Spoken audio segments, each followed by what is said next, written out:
dynamical modeling, and biological network. The procedures that are shaped contain signaling pathways, molecular interactions, metabolic pathways, anatomical structures, physiological procedures, and cellular growth. Consequently, computation tracks vary widely with implementation.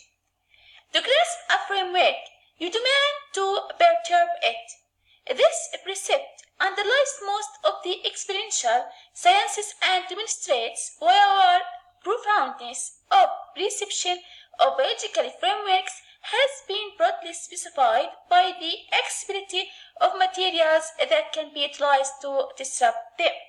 Numerous cellular tasks include several interactions and nodes, therefore these networks are complicated and large. Several modeling techniques comprising diverse standards of detail and necessitating awareness of changing amounts of biological data have been improved to dissect these networks. Several cellular tasks comprise considerable interactions and nodes. Hence, these webs are complicated and large.